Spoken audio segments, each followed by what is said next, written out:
Well, it was interesting because I was actually on duty that day, the day that And you're a firefighter? yeah, I was firefighter, and I worked with South Central. I worked there for 22 of my 30-some years. Most of it I spent, working right there at Florence and Compton, and we were like 3 miles from the epicenter where Reginald Denny got beaten and all that, and so we knew that it was going to be, it was going to get big that night, and it did, and it was huge, and I shouldn't say, but the PD just didn't even show up. I mean, we were on our own. We were running, trying to put fires out. And the sheriff's finally mobilized, and we organized.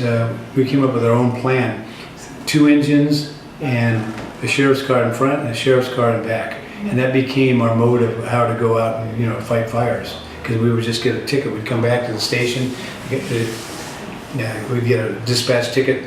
And basically we were on our own because there was fires everywhere. It didn't really, it was mayhem. But it's the first time that being a fireman that you felt like you were no longer,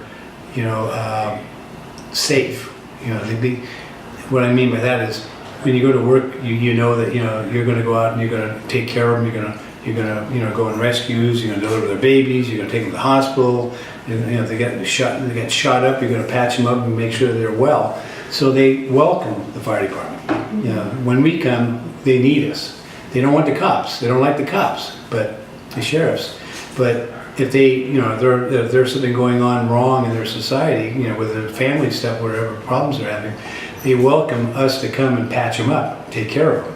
And the Watts riots was a whole different ballgame. We were now part of the society that they saw everything wrong with. Mm-hmm. So we were targets. And when I was at 107th and Western, when what's his name, Scott Miller, a fireman on LA City on a truck, got shot through the neck. He was at 37th and Western. I was 107th and Western, so we weren't too far apart. So there was a lot of incidences where guys were,